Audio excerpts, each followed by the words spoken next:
Hello everyone, welcome to my YouTube channel farmer researcher. So आज है day 246 daily farm MCQ dose series का, जिसमें हम daily के 50 एमसीक्यू क्वेश्चन सॉल्व करते हैं, जो कि different previous year question paper and reference book से लिए जाते हैं एंड सभी फार्मेसी रिलेटेड एग्जाम्स के लिए इंपॉर्टेंट होते हैं। सो चलिए स्टार्ट करते हैं आज के पहले क्वेश्चन से। तो फर्स्ट क्वेश्चन स्टार्ट करने से पहले जो आपका आरआरबी फार्मासिस्ट का एग्ज़ाम होने वाला है, जो कि मोस्टली फरवरी या फिर उसके बाद में कंडक्ट होगा, तो इसके लिए न्यू सीरीज़, जैसा कि आप कह रहे हैं कमेंट्स में, तो न्यू सीरीज़ के लिए आएगी। तो इसमें सिलेबस काफ़ी ज़्यादा है, तो इसको प्रिपेयर करने के लिए थोड़ा टाइम लगेगा। So then we will be creating playlist for this RRB pharmacist and also जो आपका सेंट्रल डीआई का एग्ज़ाम रहता है, उसके लिए भी एक सेपरेट सीरीज़ जो है वो बनेगी, जिसमें सेंट्रल डीआई का जो कॉमन सिलेबस है उसके अकॉर्डिंगली जो है वो पूरा प्लेलिस्ट जो है वो रहेगी। सब्जेक्ट वाइज हम सारे के सारे क्वेश्चंस कवर करेंगे। मीनवाइल आप इस पर्टिकुलर सीरीज़ को फॉलो कर लीजिए। सेम सब्जेक्ट जो वहाँ पे मेंशन किए गए हैं, उन्हीं सब्जेक्ट्स के एमसीक्यू क्वेश्चंस आपको यहाँ इस पर्टिकुलर सीरीज़ में मिलेंगे। सो चलिए स्टार्ट करते हैं पहले क्वेश्चन से। सो पहला क्वेश्चन है, Brookfield viscometer is an example of. So Brookfield viscometer ये आपका कप एंड बॉब विस्कोमीटर का एक एग्जाम्पल है। It is a type of cup and bob viscometer. So option B इसमें करेक्ट आंसर है। नेक्स्ट क्वेश्चन है, the word acid comes from a Latin term acre that means. So acid word जो है वो आपका एक Latin term से आता है। वो लैटिन टर्म क्या है? एक्रे। एंड इस लैटिन टर्म का मीनिंग क्या है? सो इट्स मीनिंग इज सोर। तो यहाँ पे आपका option D will be correct answer. Next question है, according to Bronsted Lowry theory an acid is any molecule और ion that can dash a proton.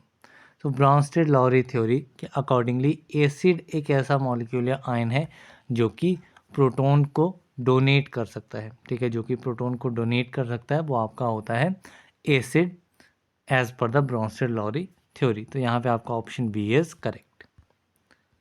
Next question है, the dash concept explains the acidic and basic nature on the basis of transfer or gain of electrons accompanied by loss or donation of electron pair। ठीक है, इनमें से कौन सी theory है या कौन सा ऐसा कॉन्सेप्ट है जो एसिड और बेसिक नेचर को एक्सप्लेन करता है on the basis of transfer और गेन ऑफ इलेक्ट्रॉन्स, जो कि आपका बेसिकली इलेक्ट्रॉन पेयर के लॉस या फिर डोनेशन के साथ एसोसिएटेड है। तो ये आपकी बेसिकली थ्योरी रहती है ल्यूइस थ्योरी। तो जहाँ पे आपका इलेक्ट्रॉन्स का कॉन्सेप्ट आएगा वो आपका ल्यूइस थ्योरी रहेगा, एंड जहाँ पे आपका प्रोटॉन का डोनेशन एंड एक्सेप्टेंस का आएगा वो आपकी ब्रॉन्स्टेड-लॉरी थ्योरी रहेगी। देन नेक्स्ट क्वेश्चन पे चलते हैं। सो नेक्स्ट क्वेश्चन है, boric acid occurs naturally as dash mineral. तो बोरिक एसिड जो है वो आपका नेचुरली अकर करता है किस मिनरल की तरह? It occurs as a sassolite mineral. तो यहाँ पे आपका option D is correct. Next question है, titration of boric acid with alkali is not possible as it is very. So boric acid की टाइट्रेशन अल्कली के साथ, बेस के साथ जो है पॉसिबल नहीं होती है, क्योंकि ये एक बहुत ही ज़्यादा वीक एसिड रहता है। That's why its titration is not possible. So option C is correct. Next question है, which type of restriction enzymes are mainly used in recombinant DNA technology. इनमें से किस टाइप के रेस्ट्रिक्शन एंजाइम्स जो हैं वो आपके मेनली रिकॉम्बिनेंट डीएनए टेक्नोलॉजी में यूज़ किए जाते हैं? So these are the type 2 restriction enzymes। so यहाँ पे आपका option B will be the correct answer. Next question है, plasmid is obtain from. So plasmid कहाँ से ऑब्टेन होता है? So plasmid is obtain from bacteria. So यहाँ पे आपका option A is correct. Next question है, the occurrence of typhoid is high in following circumstances except. So typhoid disease जो है उसकी अकरेंस जो है वो इनमें से किस सर्कमस्टांसेस पे हाई नहीं रहेगी? एक्सेप्ट पूछा गया, हाई नहीं रहेगी। तो use of narrow spectrum antibiotic के केस में यहाँ पे आपकी थायराइड की, टाइफॉइड की अकरेंस जो है वो हाई नहीं रहेगी। तो यहाँ पे आपका ऑप्शन ए जो है वो करेक्ट आंसर रहेगा। बाकी living with poor sanitation, comes in contact with infected person, तो ये दोनों कंडीशन जो है वो इसमें रहेंगी। इन दोनों कंडीशन में टाइफॉइड जो है वो फैल सकता है। नेक्स्ट क्वेश्चन है, the pathogenesis of typhoid fever depends on following except typhoid fever की पैथोजेनेसिस जो है वो इनमें से किस कंडीशन पे डिपेंड नहीं करेगी. So it depends on infectious species, virulence, host immunity, volume of organism. Volume of organism पे ये आपकी डिपेंड नहीं करेगी पैथोजेनेसिस, तो यहाँ पे आपका option D is correct. Next question है the typical incubation period of salmonella is. तो सेल्मोनेला का टिपिकल इंक्यूबेशन पीरियड कितना रहता है? तो its incubation period is around 10 to 14 days. 10 से 14 दिन इसका इंक्यूबेशन पीरियड रहता है, तो यहाँ पे आपका option A is correct. Next question है which of the following symptom does not appear during first week of infection in typhoid. तो टाइफॉइड के पहले वीक में, पहले हफ्ते में किसी पर्सन को अगर टाइफॉइड इन्फेक्ट हो गया है वो टाइफॉइड से, तो पहले हफ्ते में कौन से सिम्टम्स देखने को नहीं मिलेंगे? So fever, myalgia, diarrhoea in children, delirium. तो डेलीरियम कंडीशन जो है वो आपकी फर्स्ट वीक में शो नहीं होगी, तो यहाँ पे आपका ऑप्शन डी इज करेक्ट.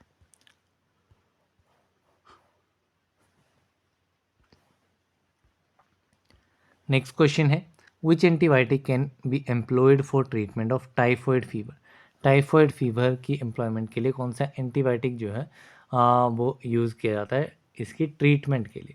तो इसमें आपका टाइफॉइड के लिए सिप्रोफ्लोक्सासिन जो है वो आपका, ciprofloxacin, chloramphenicol, these type of antibiotics जो हैं ये आपके यूज़ किए जाते हैं, तो यहाँ पे आपका option A is correct. Then the next question is orientation of addition reaction follows.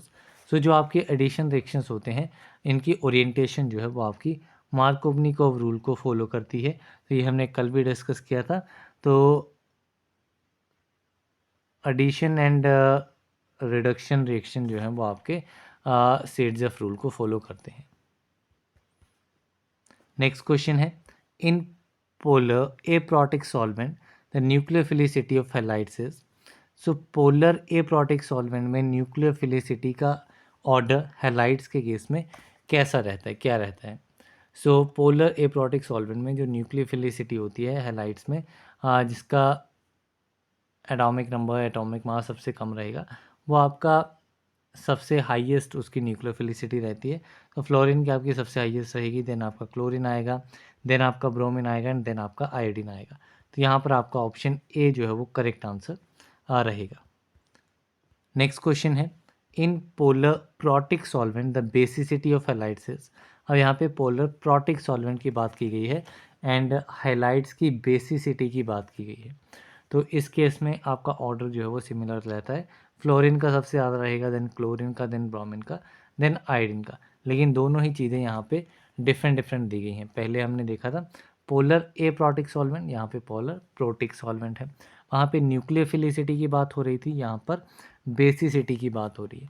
तो दोनों कंडीशन आप याद रख लेना एंड दोनों में ऑर्डर जो है वो सिमिलर रहता है. नेक्स्ट क्वेश्चन है which of the following is a polar A protic solvent. इनमें से पोलर ए प्रोटिक सॉल्वेंट कौन सा है? सो डाई मिथाइल फॉर्मामाइड ये आपका पोलर ए प्रोटिक सॉल्वेंट रहता है, तो यहाँ पे आपका option A is correct.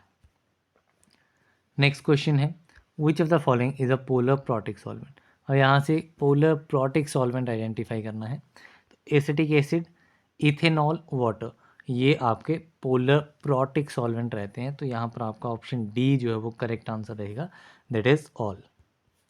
Next question है erythrocytes will get its ATP energy only bye.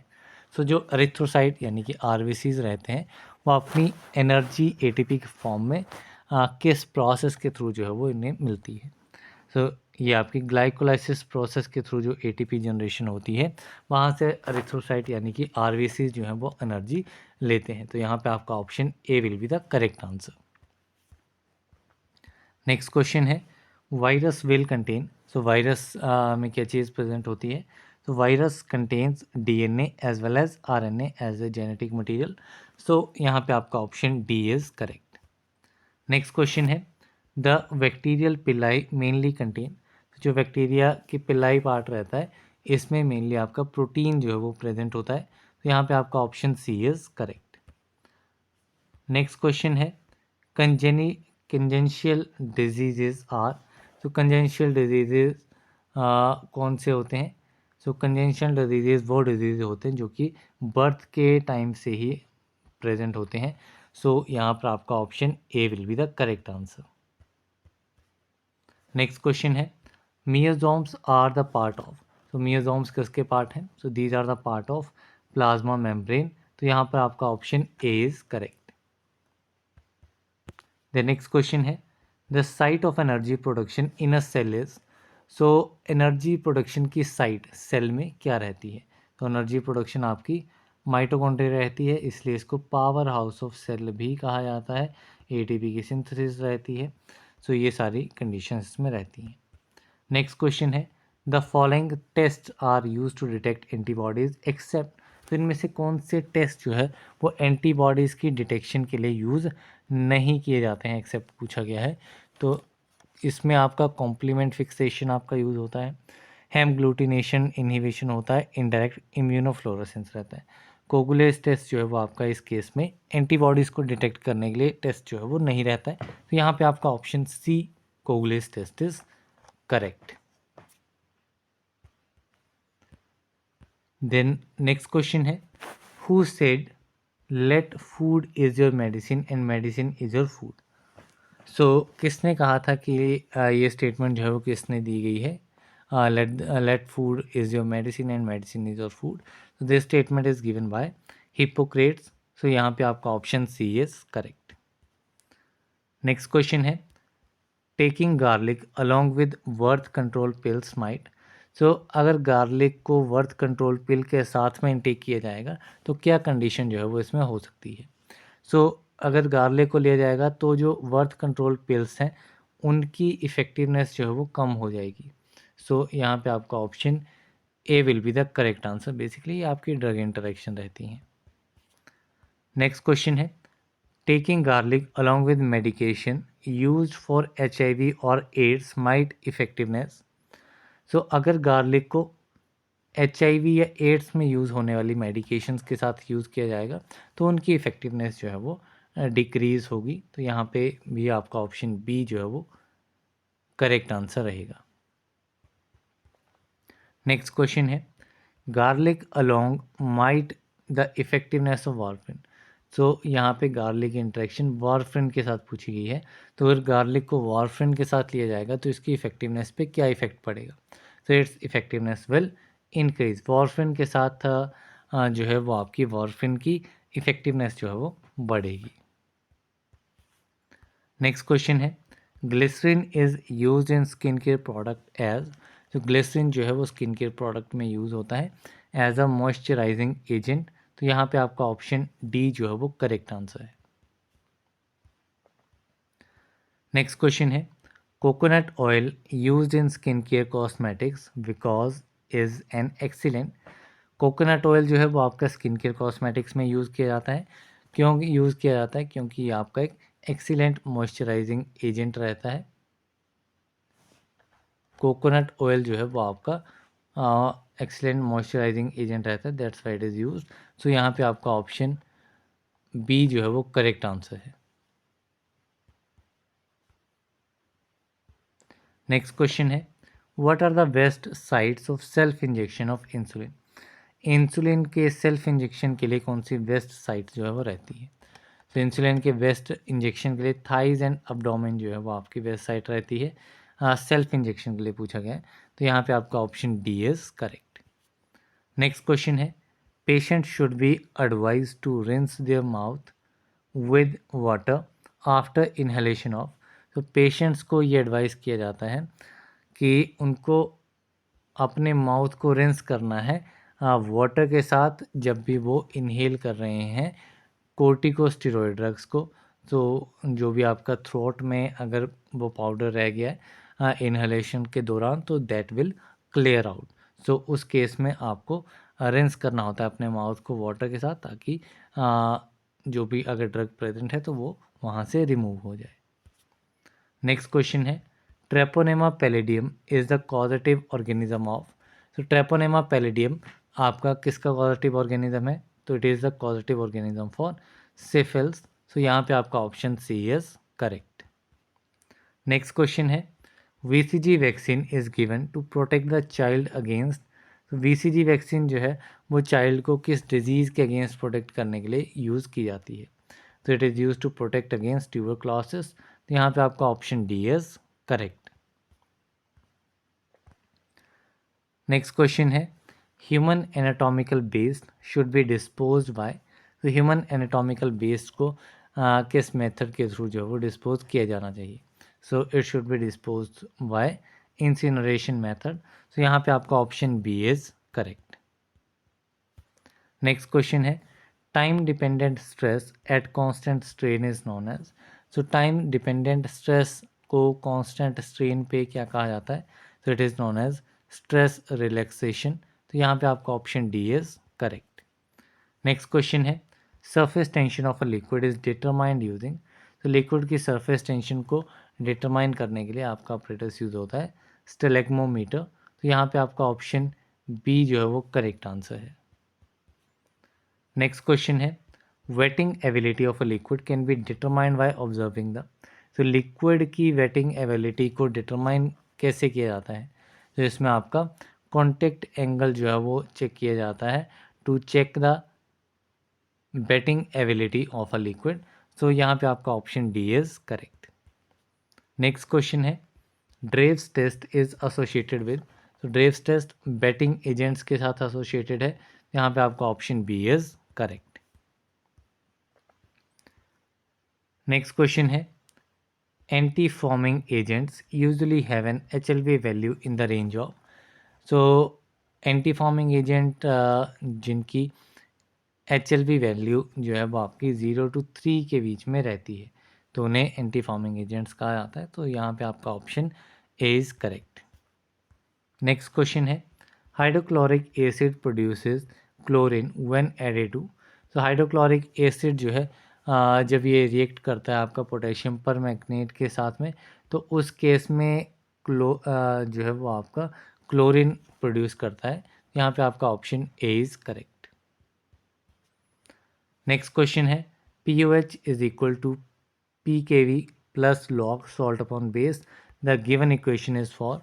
तो ये आपके इक्वेशन रहती है यहाँ पे OH दिया गया है जो कि आपका बेस को रिप्रेजेंट करेगा। सो ये आपका बफर के लिए इक्वेशन रहती है। किस टाइप के बफर के लिए? It is for basic buffer. तो यहाँ पे आपका option A will be the correct answer. Next question है the efficiency of a buffer to resist the changes in pH is called. तो बफर की क्या एफिशिएंसी है, क्या कैपेबिलिटी है कि वो pH में चेंज होने से रोक सके, रेजिस्ट कर सके। तो इस एफिशिएंसी को क्या कहा जाता है? So this is known as buffer capacity. तो यहाँ पे आपका option A is correct. Next question है which of the following is a physiological buffer. इनमें से फिजियोलॉजिकल बफर कौन सा है? So phosphate, bicarbonate, sodium chloride, both A and B. तो इसमें फॉस्फेट एंड बाइकार्बोनेट ये दोनों ही आपके फिजियोलॉजिकल बफर्स हैं। तो यहाँ पे आपका ऑप्शन डी जो है वो करेक्ट आंसर रहेगा, that is both A and B are correct. Next question है रिप्लेसमेंट थेरेपी में be needed in. Replacement therapy जो है वो किस कंडीशन में जो है वो यूज़फुल रहेगी? तो heavy loss of water, prolong fever and diarrhoea. So heavy loss of water में आपकी रिप्लेसमेंट थेरेपी यूज़ की जाएगी। अगर लंबे टाइम तक फीवर है तो उस केस में भी रिप्लेसमेंट थेरेपी का यूज़ किया जा सकता है। एंड डायरिया के केस में जहाँ पे आपकी बॉडी में वाटर एक्सेस रिमूव हो जाता है तो उस केस में भी आपका जो है वो रिप्लेसमेंट थेरेपी रिक्वायर्ड रहती है। तो यहाँ पे आपका option D all of the above will be the correct answer. Next question है post transcriptional modifications are absent in. तो पोस्ट ट्रांसक्रिप्शनल मॉडिफिकेशन ये आपकी बैक्टीरिया में एब्सेंट होती हैं। तो यहाँ पे आपका option A is correct. Next question is the first step in PCR is called as. So PCR polymerase chain reaction में फर्स्ट स्टेप जो है वो क्या रहता है? So the first step is denaturation. तो यहाँ पे आपका option B is correct. Next question है which of the following drug can not be given in bacillary dysentery. Bacillary dysentery condition में किस ड्रग को नहीं दिया जाता है, कॉन्ट्राइंडिकेट किया जाता है? So this drug is diphenoxylate, so यहाँ पे आपका option C will be the correct answer.